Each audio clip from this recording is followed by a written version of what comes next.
में बचाने के लिए हम अपने उस परंपरागत उस ट्रेडिशनल कुम्हार से नहीं खरीदते। उस देश ने 5 रुपए में भी आपको गणेश जी और सरस्वती बेच दिए, हम उसको अपने घर में लाते हैं। किसकी इकोनॉमी मजबूत करते हैं? जो देश के दुश्मन देश हैं, जो देश के गद्दार लोग हैं, किसकी इकोनॉमी मजबूत करते हैं? तो ये बाइकआउट सिर्फ इंडिविजुअल तक नहीं रहना चाहिए। अगर कोई राष्ट्र जिम्मेदार है तो वो राष्ट्र है चाइना, उसका भी खुलकर विरोध होना चाहिए, लेकिन ये काम साइलेंट होने चाहिए, शोर नहीं मचाना चाहिए। जी राजेश भाई, बहुत बहुत धन्यवाद। समय हो गया है और मैं ये चाहूंगा बड़े भाई साहब पुष्पेंद्र जी, एक आज संतोष नहीं हुआ, 2-2.5 घंटे का एक बड़ा सेमिनार करना चाहता हूं जिसमें जिसमें लोग सवाल जवाब भी कर सके। आज सवाल जवाब मैं ज्यादा नहीं कर पा रहा आपसे। मैं चाहूंगा कि आप एक दिन समय, हमको लंबा समय दें। कभी भी ले लें, कोई बात नहीं। हम तो इस वक्त हम ये बहाना नहीं बना सकते ना कि हम बिजी हैं। 350 लोग आपको इस समय सुन रहे हैं। क्या बात है। Is a pleasure, is an honour to me that early in the morning I am. अच्छा, जब आप लोग बात कर रहे थे तो मुझे ऐसा लग रहा था कि जब आप सब बात करते मुझे लग रहा था मैं किसी पार्क में आ गया हूँ। सब लोग मिल गए और आप सोचिए कि मैं तो घर के नीचे नहीं उतर पा रहा। मेरे को पूरे देश भर से लोगों ने कह दिया कि कुछ हो जाए आप मत उतरिएगा, आपको कुछ नहीं होना चाहिए। लोगों को बड़ी चिंता है और मैं उनसे कहता हूँ ये आपका प्यार है और मैं सच में घर से नीचे नहीं उतर रहा। जो भी कुछ है मैं घर के ही अंदर हूँ, लेकिन आप इसको दोबारा करें, फिर करें और जब करें। चेतना मंच में तो जब मैं पहली बार आया था तभी मुझे लगा कि यही वो समाज है जिसे जगाना है। अगर इसमें से एक जग गया तो देश जग जाएगा, क्योंकि गरीब का बच्चा अगर जगेगा या बिगड़ेगा तो एक परिवार बिगड़ता है और एक परिवार बनता है। अमीर का बच्चा बिगड़ जाता है तो राष्ट्र बिगड़ जाता है। क्या बात है। भाई साहब, लोग पूछ रहे हैं कि आपसे कैसे जुड़ सकते हैं वो लोग। देखिए, मैं एक बात आपको बताऊं कि अभी मैं एक सीरीज ये कर रहा हूं राजेश भाई, कि एक हमारा फेसबुक पेज है पुष्पेंद्र कुलश्रेष्ठ जी भाई साहब। उसके माध्यम से हमने एक सीरीज ये शुरू की है कि मैं बोला 11 तारीख को करीब उसमें 1 घंटे तक पूरे देश भर में 1,70,000 लोग जुड़े उससे। उसके बाद में फिर कैप्टन सिकंदर रिजवी बोले 14 तारीख को। आज शाम 17 तारीख है आज शाम 5 बजे ललित अंबरदार जो हैं, जिनको आप अक्सर टेलीविजन पे देखते रहते हैं, जिनका पूरा घर जला दिया गया, जिनको भाग करके कश्मीर से आना पड़ा, और बहुत ही डैशिंग आदमी है, पढ़े लिखे, आप इंजीनियर हैं, डिजाइनिंग इंजीनियर हैं, जीवन अपना जी रहे हैं, अपनी परेशानियों को साझा नहीं करते। वो पुष्पेंद्र कुलश्रेष्ठ फेसबुक पेज पे 5 बजे लाइव रहेंगे। 2 दिन के बाद 19 तारीख को संडे को स्वर्गीय वीर सावरकर के ग्रांड नेफ्यू रंजीत सावरकर उस पे लाइव रहेंगे।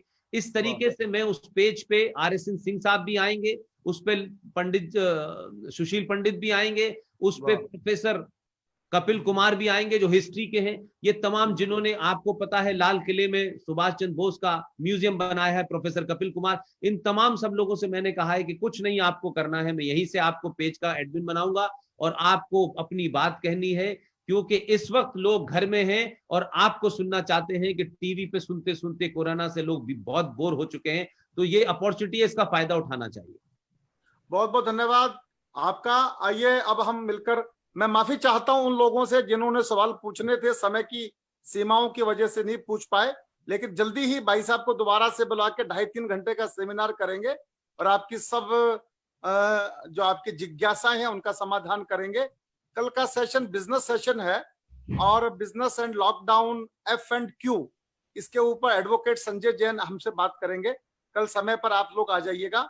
मेरी फेसबुक पर इस सेमिनार का लिंक रहता है कवि राजेश चेतन पर, उसको ज्यादा से ज्यादा शेयर कीजिए, ये मेरा आप लोगों से निवेदन है। पुष्पेंद्र भाई साहब का बहुत बहुत धन्यवाद। सचिन भैया शांति पाठ प्ले करो। एक राजेश भाई 1 मिनट लूंगा आपका। लीजिए भाई साहब लीजिए। राजेश भाई 1-2 मिनट, ये आप सबको नजर आ रहा है? आ रहा है, बिल्कुल आ रहा है।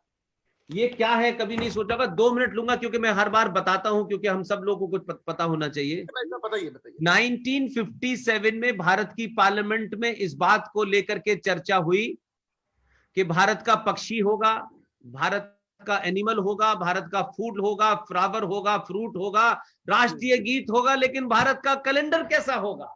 जी इस पे चर्चा हुई और चर्चा के बाद ये पास हुआ 1957 में कि भारत का कैलेंडर सत संवत से होगा। अच्छा। और ये कहा गया कि यही कैलेंडर सरकार जारी करेगी।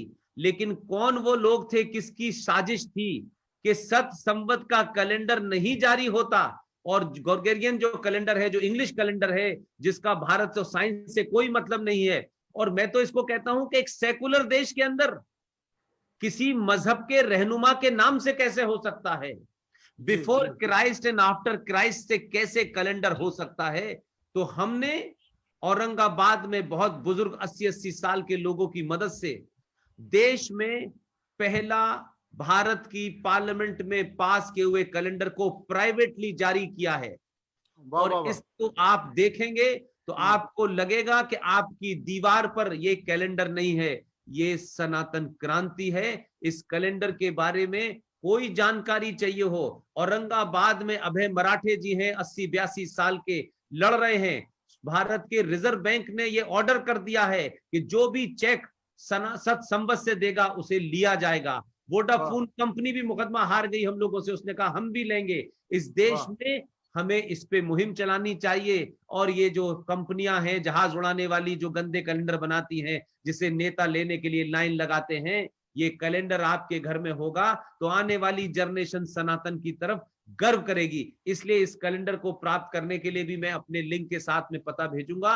वो लोग इसको देख रहे हैं, मेरा काम सिर्फ इतना ही है कि आम लोगों तक पहुंचा देना। बहुत बहुत शुक्रिया, मुझे मजा आया। और सारी बात यह है कि आज आपने मुझे सुबह सुबह उठा दिया। Thank you very much.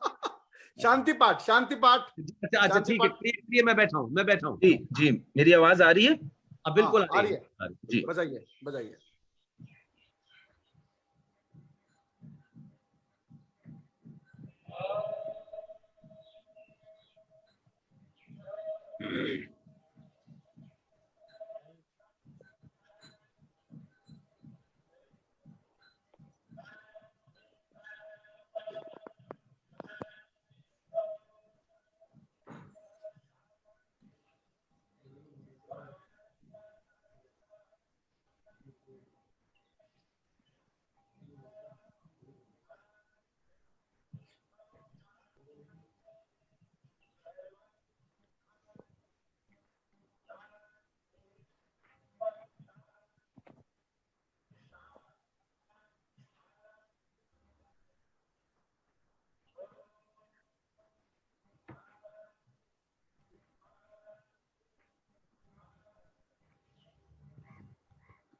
सबको अनम्यूट कर दो, सबको अनम्यूट कर दो।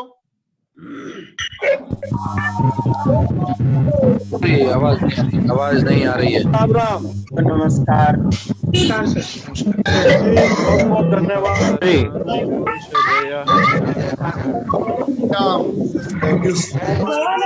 बहुत बहुत धन्यवाद जी। नमस्कार सभी को। बहुत अच्छा लगा सर। रविवार को भाइयों को नमस्कार। जय हिंद।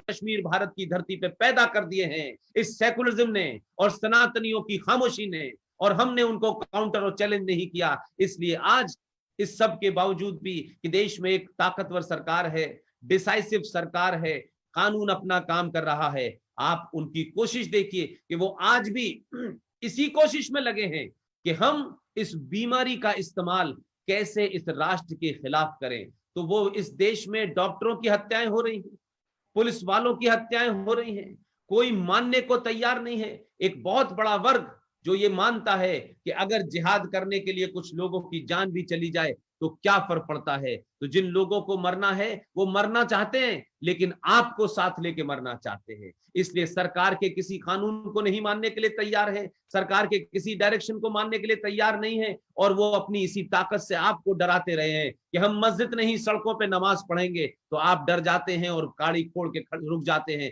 ये जो आपका रुकना है, अगर आपने इनको सड़कों पे नमाज पढ़ने से नहीं रोका तो याद कीजिए दिल्ली की गोकुलपुरी कॉलोनी में ये सड़क पे घर के सामने नमाज पढ़ते थे, घर के बाद घर के आंगन में पढ़ने लगे, घर की छत पे पढ़ने लगे, और बहुत सारे लोगों को मकान खाली करके जाना पड़ा। हमारा समाज नहीं जागा क्योंकि हम मेरा तेरा में लगे हुए थे। लिहाजा